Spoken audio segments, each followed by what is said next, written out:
I've been wanting to make this video for a while, but I needed to get my mind clear about it and unpack some things and come to some realizations before I was ready to turn on the camera and talk about it.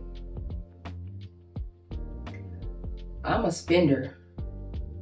I'm a spender for sure. Let me know if you could relate. Let me know if you know exactly what it is that I'm talking about. I'm a spender, and as a result of that, I recognize that over the years I've definitely used my ability to transact and my ability to buy the things that I wanted, and I have very much allowed myself to be comforted by things. I definitely fall into the category of people who, as it stands right now,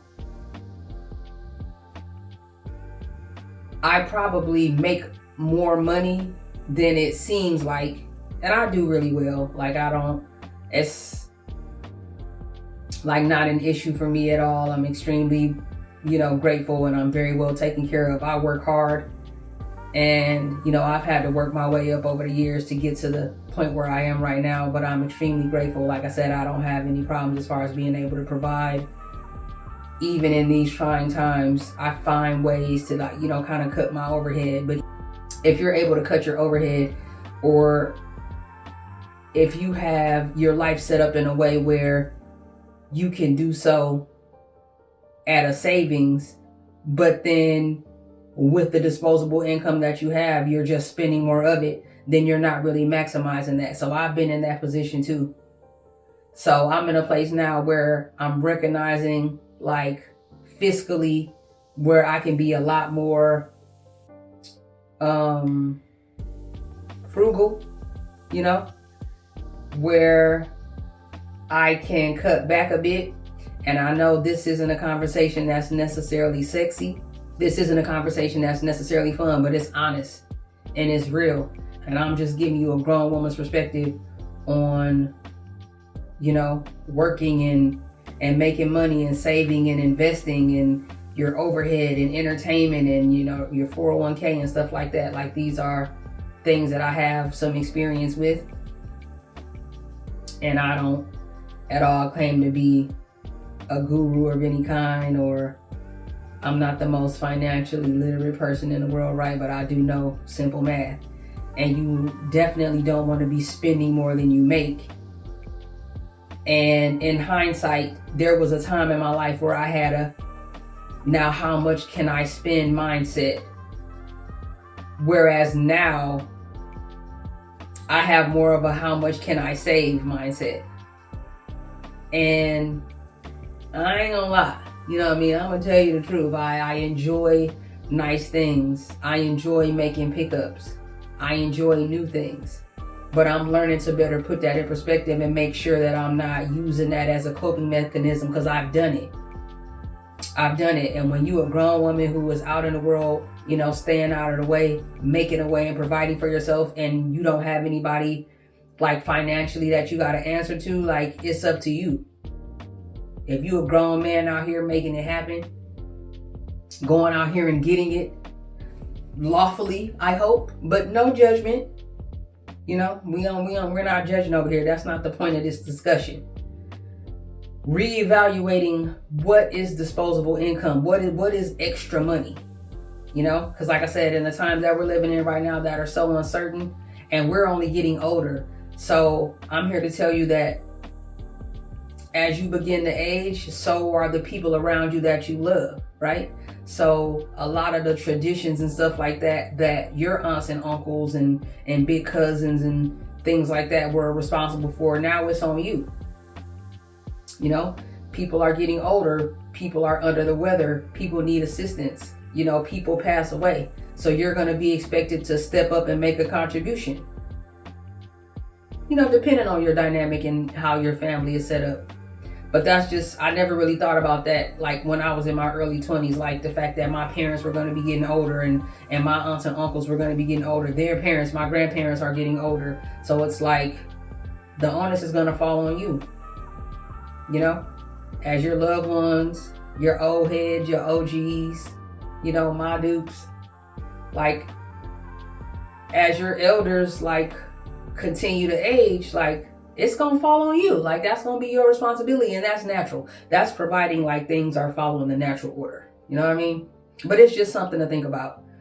And it's important to hold on to more of your money now than ever. If you are in a fortunate position where your ends are meeting and exceeding and you can save, it's important to do that. If your ends are meeting and exceeding and you can invest, and beyond just a 401, which is great, you know what I mean? It's great to have. If you have full-time employment and you have an opportunity to take advantage of a 401, especially for a younger person, there's no reason not to do it. Even, you know, if you can only put in the bare minimum, something is better than nothing. But always keep that in the back of your mind, that that's something that you should be kind of auditing and reevaluating. If you can ever kind of step it up and increase it, let's say you get a pay raise, or let's say something about your situation changes where you have a bit more extra, quote unquote, right, extra money per month, take into consideration, you know, bumping up your contribution if you're in a position to do it. And again, these are just recommendations. This is not me preaching. This is not me pretending to be the authority. This is just me giving you some insight. This is just giving you a grown woman's perspective. That's it. I'm on your side, and I'm not mad at you either way. I support you regardless. But it's on us.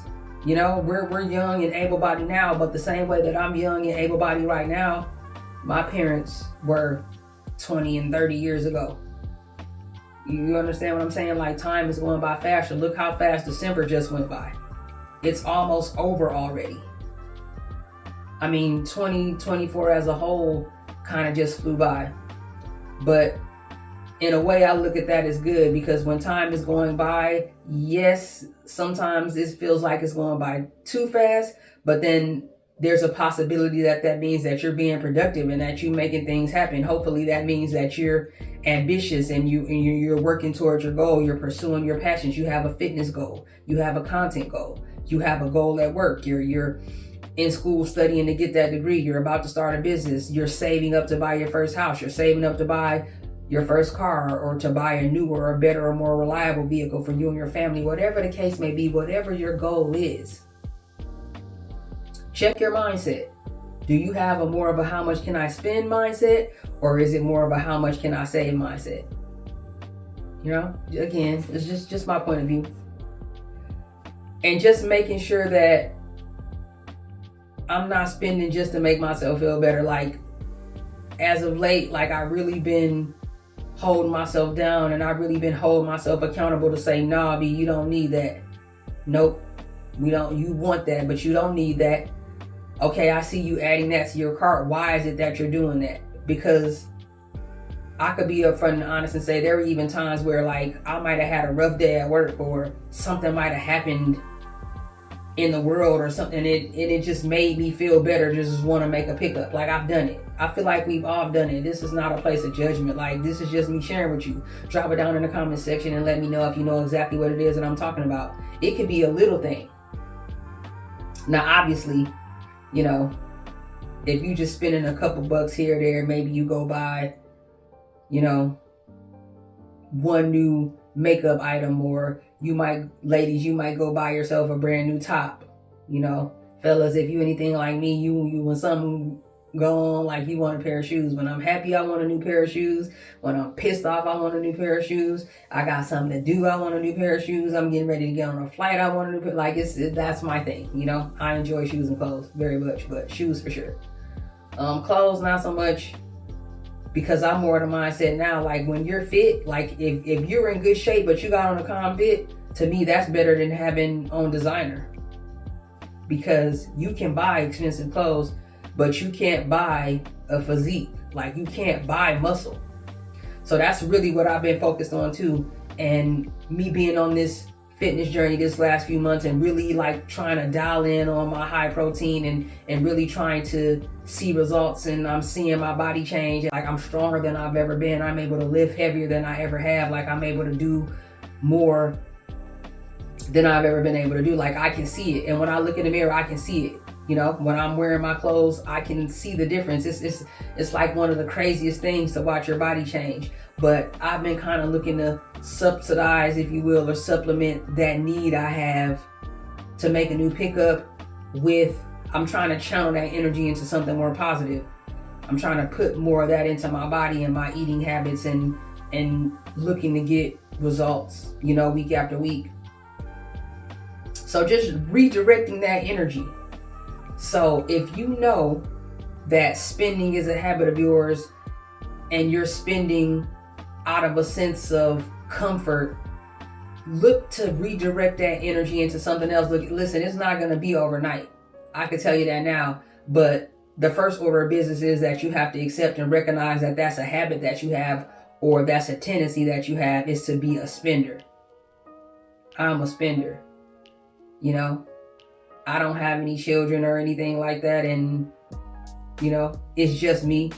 Like obviously I got people in my life that I love and that I care about and that I, you know, will look out for and they can depend on me. I have people in my life that will look out for me and that I can depend on if I need it, right?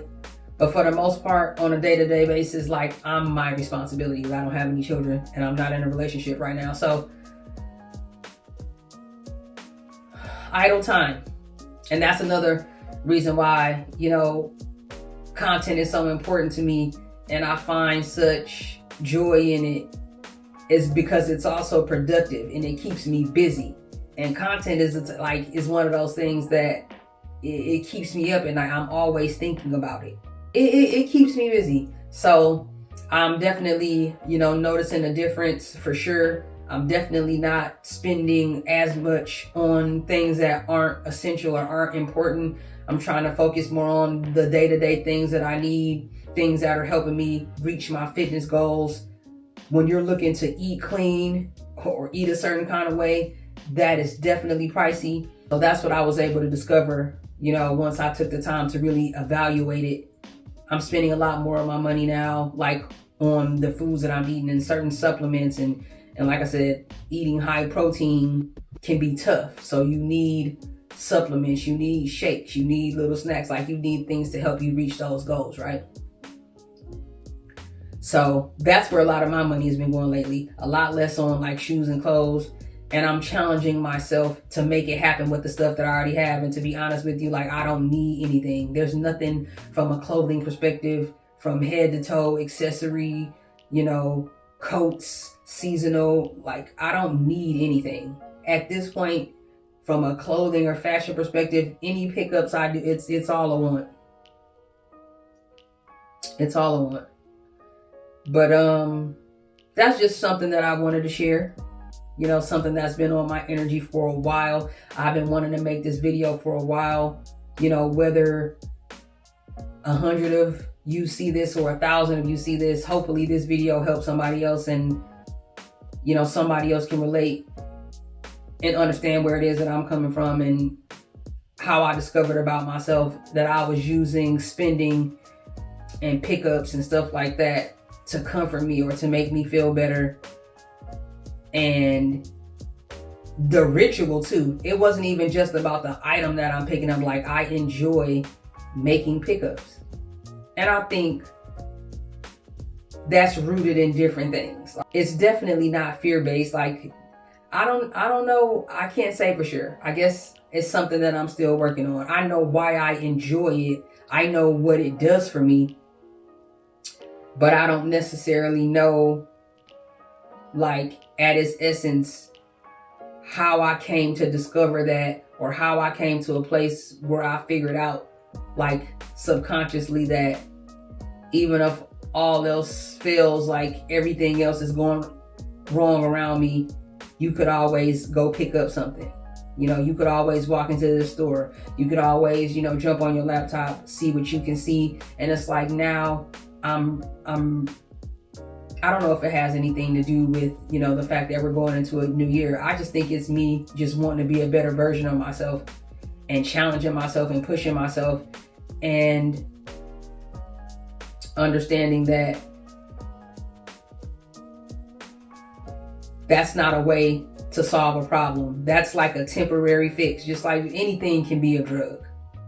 You know, I say that, you know, in jest, but there's some truth to it. Anything in excess is bad. Like, you know what I mean? Anything can be a drug, and so can, you know, shopping.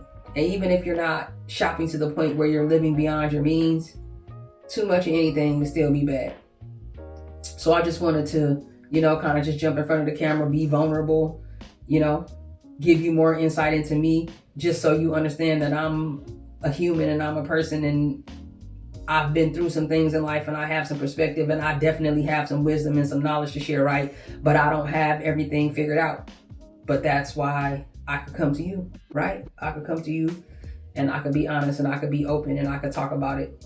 So I just wanted to start that dialogue. Drop it down in the comment section, you know, contribute, you know, speak your piece, say whatever you want to say, share whatever you want to share. If you can relate, if you understand exactly what it is that I'm talking about, you know, definitely let me know.